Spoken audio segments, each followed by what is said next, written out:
them. But yeah, again, look, huge difference. There's optimism out of the UK. Read in the Business Herald the other day, looking like another triple-dip recession. But they're really, really positive. And the operators are really looking forward and thinking like this next summer for you will be, strong. But we're really visualising the next summer will be, you'll see some pickup, particularly out of the UK. So it's not all doom and gloom. Really excited and really enthused, particularly with some of our new buyers that are really bringing out some big files. So yeah, and thank you very much again for the Mega Famil. Awesome. It's going to be great. That's me. Any questions for us? No? Okay. I'm going to introduce you to Tony, from Asia. Cheers. Thanks, Danielle. Great. Oh, there we go. That's us. Look at that. Which direction? Oh, there we go. Sort of that. Well, kia ora. Great to be here in Auckland for Trends. Thanks for coming along this afternoon. So we have 110 buyers from Asia to meet with you over the next 3 days. It's a good turnout and symptomatic of the optimism in the region. Things are going pretty good for our part of the world. Of those 110, 51 are from the Greater China region. Quite a few from there. So let's start with China and have a quick look at some of the highlights from China. So we've launched this thing called the PKP, or Premier Kiwi Partner Program, that you might have heard a little bit about. Let me just spend a minute summarising this because it's important and relevant to what's going to be happening at Trends here over the next few days. The PKP program is about demonstrating a better business model for travel agents in China, because shopping tours are a sunset industry. They've become extinct in other parts of the world where they used to be, and they will become extinct in China. So you don't have to be a terribly smart business person to work out that you don't want to be there forever. You're going to have to come up with a more sustainable business model, and the PKP program is designed to demonstrate that better model to Chinese travel agents. Quite simply, what it involves is Tourism New Zealand and yourselves, the industry, working with selected outbound agents from China and their inbound operator partners, just to re-emphasise Danielle's point, very important, to boost their volumes of what we refer to as the longer staying or higher quality Chinese visitors to New Zealand. Specifically, that means that Tourism New Zealand endorses itineraries. Yep, we put our New Zealand government stamp of approval on there. Once we've checked out that it's got a high proportion of Qualmark content, it's representative of New Zealand, it's mono New Zealand, it visits several regions around the country, so it's giving the visitor a good experience, we'll endorse it. That counts for a lot in a communist country where government's considered to be very important. Government endorsement helps, and we support the agents to market these programs, because generally they tend to retail for something like 2 times or 3 times the retail price of a shopping tour. So customers sitting out there saying, well, this one's 8,000 RMB, this one's 16,000 RMB, so I've got 16,000 RMB, but please tell me why I should part with it. That's what we do through the PKP program. So to cut a long story short, we've taken 18 months to put this together. We've signed up 18 travel agents in China for the first trial year of the program, the ones that we believe are most committed to developing the quality Chinese tourism to New Zealand, and most of those are represented here at Trends this year. And if I go to the next slide, just before we look at the full list of PKP agents that are here at Trends, just to give you a couple of quick case studies as to how this works. Here's one case study, GZL, which will be known to many of you. They are, in fact, possibly the largest travel agency in China. So this is not restricted to small New Zealand specialists by any stretch of the imagination. So we've got a very, very large travel agent here, putting together some itineraries with their inbound operator, mono New Zealand programs, 8 or 9 days, and incorporating a new region. For example, this one, the glaciers of the South Island. You wouldn't expect maybe to see a lot of Chinese coach tours on the glaciers of the West Coast. Well, here you are. They're arriving. The investment in this project is 50-50 between us and GZL, and we're targeting just short of 2,000 visitors on these itineraries during the first 12 months of the program. And here's just another example from Shenzhen, another very large Chinese city, just a little bit further across from Guangzhou, where GZL are. It's a project with a consortium of 3 agents, again a 50-50 investment agreement between us and the consortium, targeting 1,000 passengers in its first year of operation, 7 or 8 day itineraries. This one includes the Bay of Islands, which again is something that's quite new for the Chinese market, a little bit off the beaten track in terms of where the volume is currently going, and also including things like a 5-star golfing tour, staying in some of the 5-star accommodation here in New Zealand. So I know my colleagues from Europe are sitting there looking at me and saying, you know, these are stunningly innovative itineraries. For China they are. For China they are. And for us to make that step is we've got to walk before we can run, and if we can be making that step, and you can see that we are with these people coming to Trends, we're making really good progress. So the PKP buyers that will be at Trends for you to meet with. Yes, here they are. That's good. So from the PKP is focusing initially on the 3 big cities because we're trying to keep this simple as we work through it. So from Guangdong province, we have GZL and CTS from Guangzhou City, and CITS and CEPT from Shenzhen. From Shanghai Airlines, CITS, Jinjiang, which is CITS and Jinjiang are actually now under common ownership. So they're still operating 2 brands, but they're under common ownership. They have a common website, and all their backroom stuff is common, but they're still operating 2 retail brands in the market. CYTS Spring, Ctrip.com, the largest online travel agency in China, and CTI.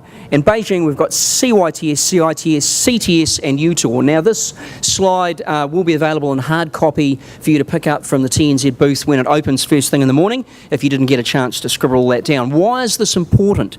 Because we've got 51 travel agents in total from Greater China here. If you're new to China, if you're not yet in the market, chances are that these guys, and there's about 15 of them there, I think 16, 17, are the ones that are going to be more motivated to look for regions in New Zealand that maybe are not yet commonly found in the Chinese market, or product that is not yet commonly found in the Chinese market. These are the leaders.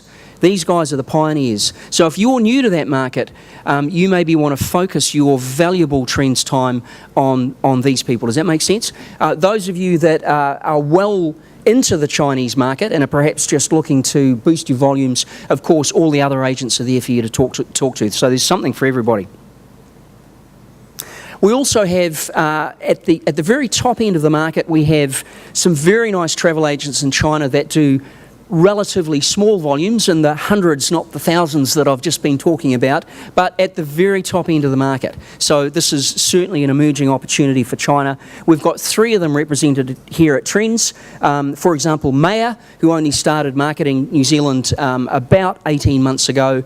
And for example, they put together, they're a golf specialist, they do some other things, but they're very interested in golf, and they put together packages that sell for about 50,000 RMB or 10,000 New Zealand dollars per passenger, so some pretty decent value in those tours. Diadema's largest destination in the world is Antarctica.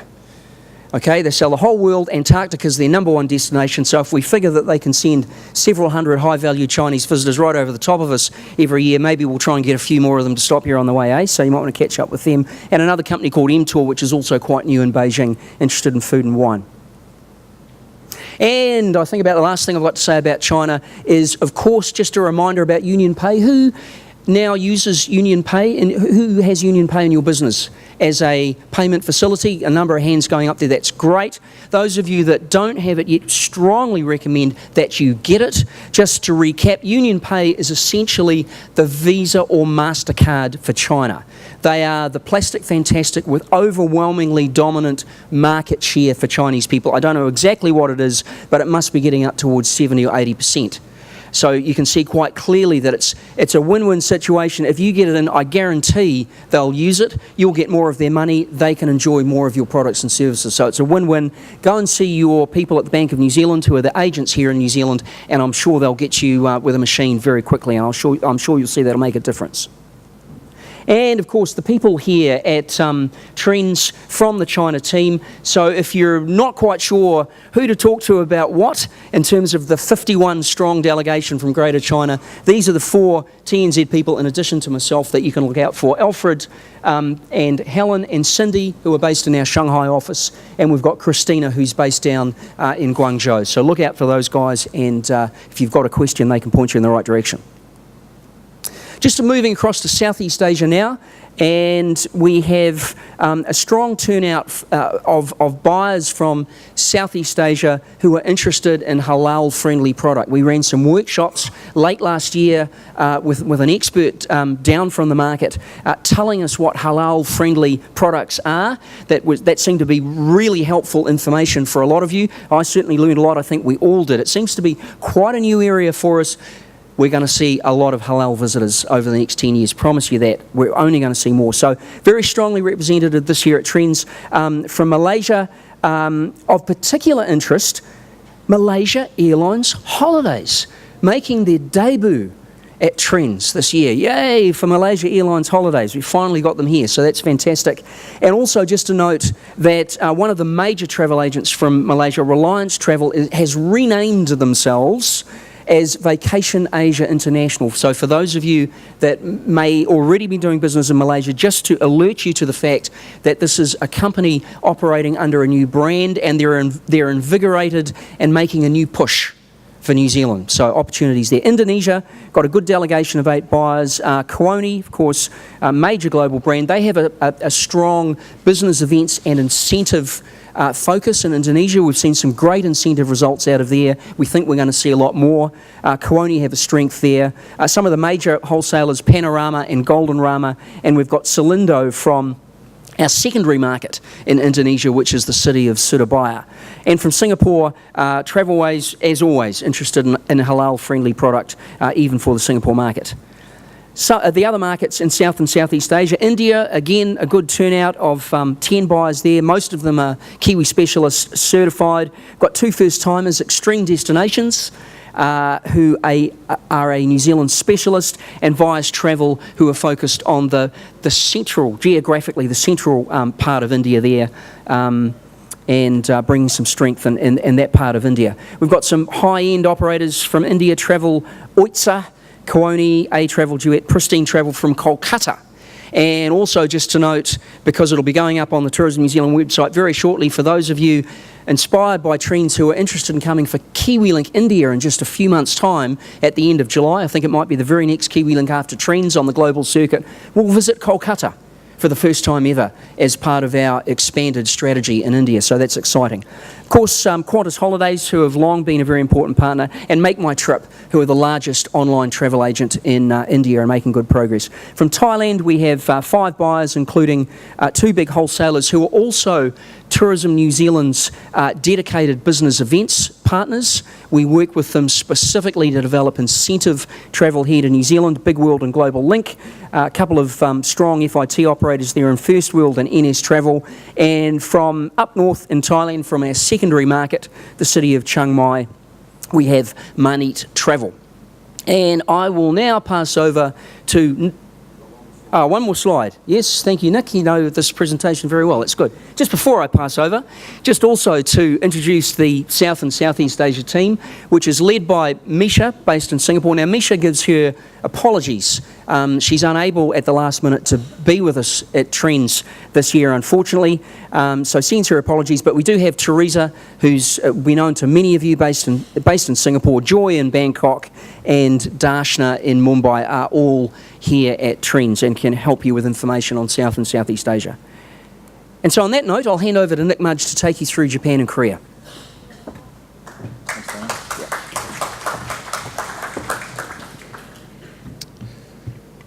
Kia ora everyone, konnichiwa, annyeonghaseyo. For those of you that I haven't met, my name is Nick Mudge, Tourism New Zealand for Japan and Korea, and I'm based in Tokyo. I've been there now for 2 years. It's fantastic to be back with you at Trends, and fantastic. I've got a better view than you guys do, looking out over the harbour. So, like Danielle, what a difference a year makes, and I'm pleased to say that we've got a very strong group coming down from Japan this year for Trends. I've had a number of industry experts who've been involved in the Japan industry for a lot longer than I have tell me that this is probably, they've seen the list and they've told me that this is, in their opinion, one of the strongest buyer groups that we've had to Trends in the last decade. So that's particularly pleasing. We are excited and we're committed to a 2-segment strategy out of Japan. And I just want to note that some of the buyers that are coming down will cover both segments. But we've got the traditional senior focus, and the senior nature lovers, and that's really been our focus out of the Japan market for a long time. And the customers who are coming down, they're over the age of 55, 60, all the way up into their 70s and 80s. Japanese is an ageing population, and they do love to travel. So this is a really strong market for us. And we are seeing a rebound in this travel. They're looking for harmony with nature. They're very much a traditional market dedicated to the Golden Route itineraries, but we are starting to see a little bit of choice and flexibility coming into those itineraries. And then some of you will remember I did a webinar about a year ago and spoke at Trends. And we've also started and committed to a focus on the younger segment. In Japan. The young Japanese following 311, and for those of you that think I said 311 instead of 911, that's actually what we call the events up in Japan of March 2011. So following 311, the Japanese, we've actually seen a bit of a social shift, and younger people in Japan are actually getting out almost a little bit like some of the Western thinking, and they're actually keen to travel, they're keen to see the world, and they're keen to explore potentially before they kind of start jobs or even get into some more serious of their career and family. So we're calling them young adventurers. They're aged between 20 and 35, and they do have a female skew. And they're looking for a sense of fun and adventure, probably more a softer style of adventure than maybe some of our other markets, but that's what the young adventurers are looking for. And because we're a year on in the strategy, we've got a few more of the buyers from Japan this year that are focused on the young adventurer segment. So who's here? We've got 17 buyers, primary buyers, and 2 secondary. And we're really happy with the mix across our group, which is wholesale and media, and also SIT and FIT. And rather than going through the whole list, I just wanted to highlight a couple that I think are particularly important. We've got 2 of the top key wholesalers from Japan. JTB World Vacations. JTB, as many of you will recognise, it's the largest travel company in the world. And they're here with JTB World Vacations and also NTA, Nippon Travel Agency. Nippon Travel Agency have been a little bit off the boil of late, but with a new management focus, they're actually completely rededicating themselves to a New Zealand program after they've seen the success of what JTB World Vacations has been doing. So both of those wholesalers are here. Media agents. Now, media agents in Japan is a name for group tours that are coming down on 6 to 8 day tours, and those are very much senior segment. We normally get 1 or 2 of the top 3 media agents, but this year we've got all 3 of them coming down. JTB Media, Hankyu, and Club Tourism. So they're all at Trends with us this year. I've spoken about the young adventurers. HIS is the largest youth travel agent in Japan. It's a massive organisation, and last year was their first ever visit to New Zealand. I'm very excited to say that they're back again for the second year. They've seen a huge lift in their sales to New Zealand with the support of the programs that we've been working on with them. And they are here again. There's actually 2, someone from the Auckland office and also a buyer, key planner from the Tokyo team. So HIS, very exciting option for focused on the younger segment. But as well as HIS, we've also got STA. So STA are represented, and they're big in Japan, and they promote a lot of their products through the university travel clubs. And also ST World, who are focused on that younger segment. So we've got a good range of buyers coming down looking at that younger segment. Some of you that have been to and from Japan over the years will know that for over 20 years, Air New Zealand's codeshare partner in Japan was Japan Airlines. And Air New Zealand made a decision in March last year to actually change that relationship. And Air New Zealand's new codeshare partner out of Japan is ANA, All Nippon Airlines. The Star Alliance carrier, and they're very motivated. They've now got access to New Zealand as a market, and ANA Sales is their in-house wholesale program. It's their they're starting to put together new programs for New Zealand, and we've got one of the senior managers from A&A Sales is here at Trends with us. And then we've got Alpine Tours. Alpine Tours is a hiking specialist in Japan, been selling New Zealand for over 25 years, and is seeing a real resurgence in multi-day guided hiking trips. And they're wanting to now develop more programs. Originally, it's been focused very much on Milford and Routeburn, but is now looking across the whole spectrum. I just walked in at the end of the social media conference session that you had at the start, and you would have known that Air New Zealand picked, with Department of Conservation, 4 walkers from around the world to come down to do the 9 Great Walks. And we were very excited in Japan when we found out that one of the walkers was actually a young guy from Japan. He lives at the base of Mount Fuji. He's come down and had a fantastic time. And next month we have a hiking seminar in Tokyo. He's going to speak about his experience in New Zealand, and I've just got a message from the team to say that we actually need to find a new venue, because the venue that we originally had planned is now, we need to double the size. There's that much interest in Japan around the outdoor, the hiking, not just in the senior segment but also the younger segment as well. So Alpine Tours, Yuki-san is coming down. He's a New Zealand expert, so make sure you grab him by the collar. So what are the Japanese buyers interested in, what they're worried about? They are worried at the moment about the exchange rate. The Japan yen is weakened against the Kiwi.